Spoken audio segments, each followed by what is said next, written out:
Halo teman-teman Kalapa TV, selamat datang kembali di channel edukasi event management favorit kalian. Hari ini, kita akan membahas tentang riset sebelum membuat proposal event. Karena, seperti kata pepatah I.O., mau klien corporate, brand, atau pemerintah, semua tetap lihat seberapa dalam kamu riset sebelum bikin proposal. Kenapa riset itu penting? Karena proposal yang hebat bukan tentang seberapa bagus desainnya, tapi seberapa tepat isinya menjawab kebutuhan klien. Bayangkan begini, kamu datang ke klien dengan konsep festival musik yang hype banget. Line up artisnya keren, tema acaranya kekinian. Tapi ternyata, klienmu adalah brand susu ibu hamil. Target audiens mereka bukan anak muda festival, tapi ibu-ibu muda dan keluarga. Nah, di situ proposalmu jadi nggak nyambung. Atau contoh lain, kamu pitching ke instansi pemerintah untuk program edukasi masyarakat.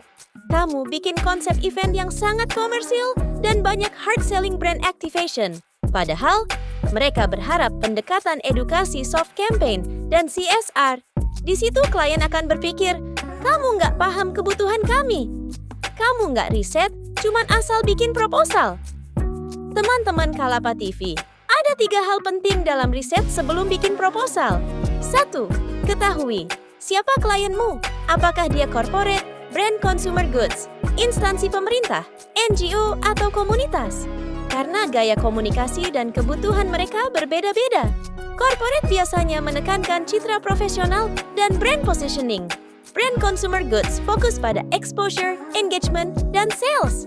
Instansi pemerintah fokus pada impact sosial dan kejelasan birokrasi. 2. Pahami. Apa yang mereka butuhkan, tanya pada dirimu. Apa masalah klien yang ingin dipecahkan lewat event ini? Apa tujuan utama mereka? Awareness, edukasi, branding, sales, atau CSR? Siapa target audience klien? Apa ekspektasi mereka terhadap vendor atau I.O. seperti kita? Proposal yang menjawab pertanyaan-pertanyaan ini akan lebih powerful di mata klien.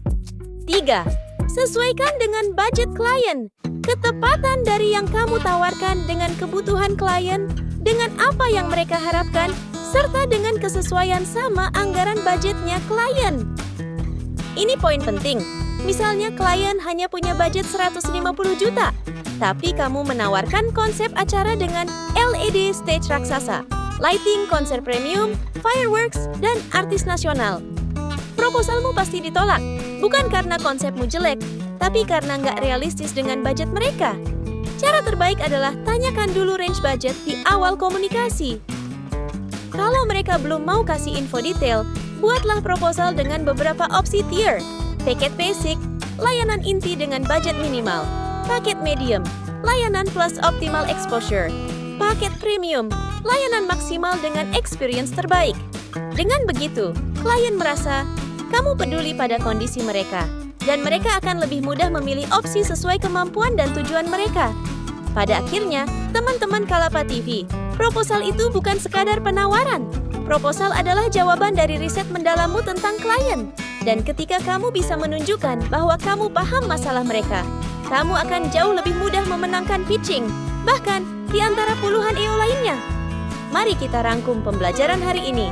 Klien corporate, brand, atau pemerintah, semua butuh I.O. yang melakukan riset mendalam. Pastikan proposalmu sesuai kebutuhan dan ekspektasi klien. Sesuaikan juga dengan budget mereka, bukan hanya idealisme. Proposal yang tepat sasaran menunjukkan kamu profesional dan layak dipercaya. Terima kasih sudah mendengarkan sampai akhir. Jika kamu merasa konten ini bermanfaat, jangan lupa like, subscribe, dan share ke teman-temanmu sesama I.O.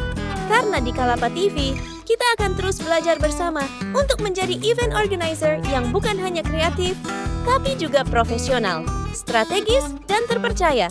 Sampai jumpa di episode berikutnya. Tetap semangat dan jadilah I.O. yang selalu membawa solusi terbaik untuk klienmu.